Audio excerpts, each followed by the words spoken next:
Maybe it's a deny, but in my head, you don't have to do that. I don't think so as well. Yes, you could technically grab it in advance to prepare for a Lapu or Uranus lane, but Hilda has so much more impact. Teams are specifically banning Hilda only on dangerous grass because of how much impact. Imagine if CG did themselves pick up the Hilda, because Vamos is thinking, we pick up Esme first, can go into gold lane, and then we pick up Hilda. Like, that could be the idea as well. It could be. But I think that's too risky. If you go Hilda, what would you go on the opposite side? Lapu is still open. Not too bad, actually. They go Uranus Lunox. Oh! Lunox got let through. Yeah, I mean, maybe because they thought, oh, it's going to be a Kimmy, so why bother, right? But Kimmy Gold. It could happen, yeah. The only team that played Kimmy Gold the entire season was GMXK. And specifically when MQT was playing. He played a very good Kimmy Gold, but no one else has tried this. So CG doing something a little different. Yeah. And now with the Uranus there, I would say Vamos doesn't have that great of a time going up against Uranus. In their experience going up against Smooth in Arrow, eventually did win with the Hilda. Vamos, this could be do or die. For the ultimate answer. And they do get the Hilda. I have no idea how he got all the way through, other than the fact that CG's like, yeah. What's the worst it can do? Hilda, it's like, literally we were teasing the Hilda for so many Lunox Gold times. Oh! Forward to the next stage here. Will Vamos deny that? Will we see another full series? Let us find out back in the land of Dawn. Mobile Legends. So right now I'm looking at Vamos as well as CG here. I'm looking at lane, and it looks like Nako is already trying to move quite forward going up against Lunox, but I kind of feel like it's not a great lane for Nako, because as long as the minions are there, no matter what kind of poke you do onto the Lunox will survive. So I don't know, unless you're able to zone him away from the minions. Ooh, Gorgeous already quite a lot of damage here taken by Year 3. And that's Year 3 not even hitting level 2 as of yet, but he's able to just push Gorgeous all the way back. But I mean, Gorgeous, Hilda should be able to just heal all the way back up underneath these dangerous bush grass. As long as everything goes to plan, this should be a very nothing burger lane right here. Gorgeous should be trying to clear a wave fast and then try to affect the map, since that is what Hilda is going to be excelling at when it comes to dangerous grass. They've already missed a chance to go for the initial invade, since Gary is now on the opposite side of the map, but I think we do need to keep an eye on this lane. Let's see here. Vamos at this point, GB is using the Yisu Shin, so there is a hyper carry potential here coming in from him. I think at Turtle 2, that's going to be very crucial, because at that point, Gorgeous can start showing up by basically pushing Gary away, making sure that he's a non-factor for the team. Oh, nice knock up from the side of Valence right here. Thorn Rose from Gary. Here comes the wall from the side of Zondo. Still, Valence will be able to get on away. Amzik down low, down in the bottom lane this time round. Netco takes down, but Amzik flickers forward. Still unable to pick up the kill. That was close though, but now the flicker from Zorn, they're chasing Ziku. And Zorn picks up first blood. Yeah, Zorn just doing Atlas things as per earlier just now, right? He's the one that actually picks up the KDA, and now Chibi has solid control around the turtle pit, and it's also going to be the red wall manipulation for the side of Clarkun. Year 3 unable to find anything. Gary already ultimate all the way close. Chibi still secures the turtle for themselves. Well played. Well played by Chibi, actually. He saw Gary oh, hold on, Nako. Yeah, and Amzik almost got the kill there. I think he does not have the Chaos Assault. If not, 100% could have killed Nako. Nako is being quite aggressive, and Amzik is just absorbing all of it. Okay, Gary still gets the buff. Okay, that's good. Yep, but Valence this time around. Oh, Purifier already used by the side. Clarkun. Thunder shock over the side. Chibi already lands out. Gary goes under the Thorn Rose. The iframes, allowing him to sidestep just a little bit more. Valence picks up the kill instead. Gorgeous right here in the midst, trying to desperately run into the bush, and he'll be trying to sidestep it just a little bit. Zor right now taking a lot of punishment from Chiku. He goes down. These junglers are cut from the same cloth, LaFell. It feels like every single game, we gotta die once in the first 3 minutes. Dude, if that's the win condition, hey, sure, man. Win conditions, you gotta respect it. If you gotta die early, then die early. Nako getting targeted. That was a miss. All And he almost gets on the died way, from though. it. Somehow able to escape punishment there, just barely, luckily for Natco. It looks like we have some focus from CG Esports in the gold lane. That should give Tiku a nice bit of gold injection. So Vamos still the ones with a slight gold lead for now. Yeah, very slight. I would say Nako got pretty lucky there. Oh, Balance goes in. Balance goes in, knowing that Chibi doesn't really have to purify. He goes in. Zorn as well picks up Balance as well. Clocker just raining the fire from afar. Gary down low, just a little go, Jess! Flickers! Unfortunate, but Chico secures the kill. Okay, I can't blame Gojas for that one. That was him just like actually attaching to Gary as he was dashing through the tower, and then he got stuck. But everything else was questionable. I like that Balance did try to reinitiate the fight, but I think he misjudged how far the rest of his team was. So he ended up dying first, and then his team had to try and chase to make up for it, and then they all got caught in RWM, and it's just a mess. I'm glad there's no cast for him, man. I've been face palming so many times. I might break my glasses. And I just got them. Hey, congratulations for new glasses. It's just glasses. Hey, come on. New glasses always new me. Well, I mean, they need they need some help with vision. Yeah, right now, it feels like, you know, the members from the side of Vamos are kind of turn a vision onto this turtle right there, but Gorgeous trying to land onto Gary. Gary, unfortunately, gets sniped down by Gorgeous this time round. Balance land down the knockup onto Vamos as well. Real one manipulation from the side Clockun, but Zorn and also Neko. Neko may push a little bit too far as Chibi focuses on the turtle. Nowhere for CG to pick out this turtle for themselves. okay, actually a solid fight there from Vamos. Really nice tectonic charge initiation into the big AoE from Clockun as well. And Natco didn't overstep too far. Neil went to back off to make sure that they could secure that turtle. Vamos now has a very clear early advantage. And if they can continue this pressure onwards, it'll look very good for them.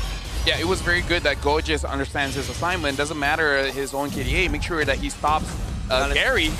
Oh, Tsunami Slam on Gorgeous, but Gorgeous will slam onto Balance itself. Here comes the brilliance from the side of Amzik. Nothing can be found for the side of CG. At least they didn't die there, Yeah. because Valence was already caught in a bad situation, able to use the Tsunami Slam to save himself. So I think at that point, CG, just be thankful nothing was really lost there. Yeah, I'm actually really impressed that Balance survived that on 1 HP. Well played on Amzik to make sure they could zone them out as well. But the tower does eventually go down. We can see right now that Vamos just straight up has more rotational pressure on the map because of the way their heroes work, and especially since Gojas is getting involved now, CG needs to take this a little slower. Yeah. Shout out to Mirko. He's watching this, and I'm guessing his reaction is more or less the same as mine. Except he doesn't have his bosses watching, so he can do whatever he wants. So shout outs to him, you know? Always a good time when it comes to Mirko. Always a good time when it comes to teams here in MPL Malaysia as well. We are approaching the 7-minute mark, and Vamos still holding on to a 1.5k gold lead. When we look in terms of late game scaling though, CG are the ones with the advantage. They have a Lunox and a Kimmy. Lancelot hits pretty hard as well. Whereas Vamos is quite wholly dependent on Chibi and a little bit of Clockun as well. So if they're not able to end the game early, just like before, things will get tricky. Yep, Gary right now is getting zoned by quite a lot, so definitely a game where Chibi can really excel because the other jungler is basically unable to respond because Gojas and Zorn, they're doing quite a good job of zoning Gary away, but maybe with the Brute Force Breastplate alongside with the War Axe, eventually Gary's able to sustain enough to get a kill onto either Clockun or Chibi. Chico charging up the traction pulse will be able to find onto Clockun right here. Gorgeous chasing away the members from the side of CG. No follow-ups coming from them. So it's just Gorgeous just zoning the rest of the members from the side of CG.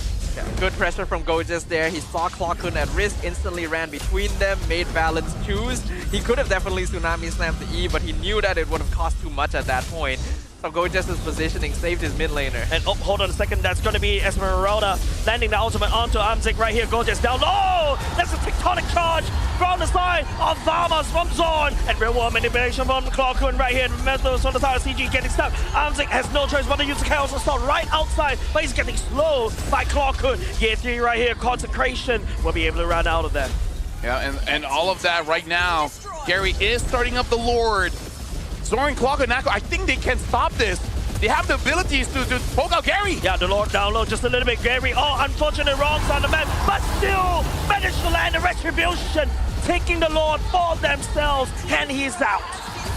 They get out of that, they get the Lord. They didn't have to deal with a 50-50 retreat. Nice flicker from Chiku.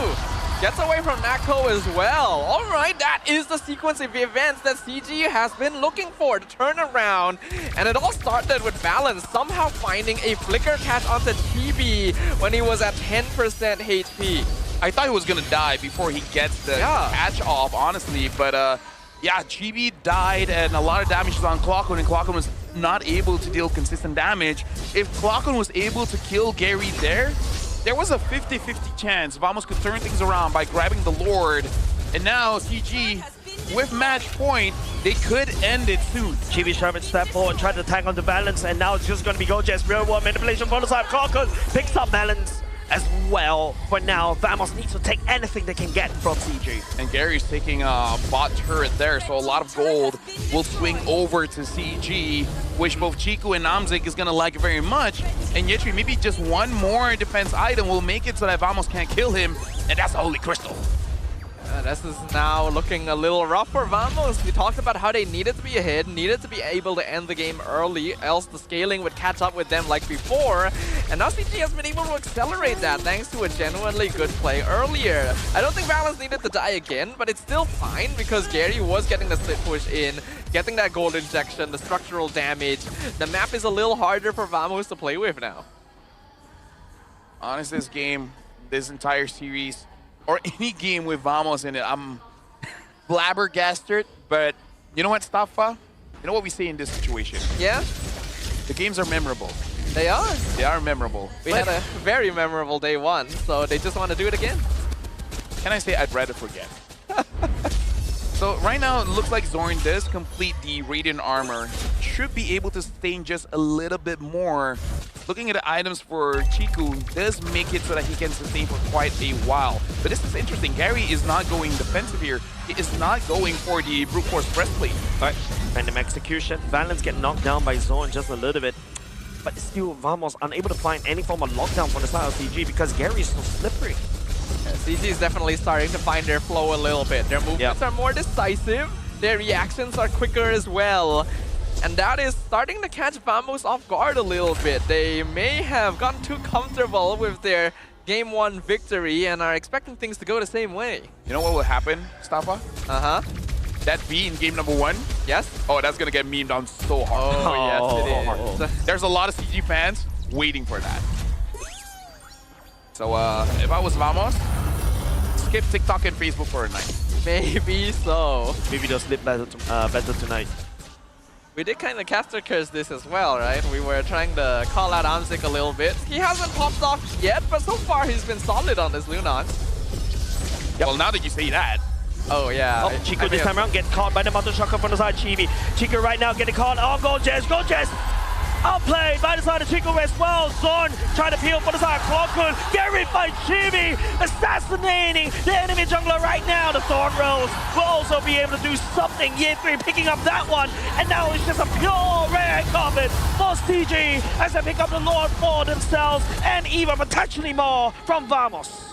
The team bearing the name of the Malaysian legend now truly finding their flow state. The damage from Gary is at a ridiculous level. Even though he didn't have any kills before this, he's been given free reign of the map. The farm is catching up, and Vamos have not been able to maximize their early game advantage with this Hilda pickup. That means they're falling off.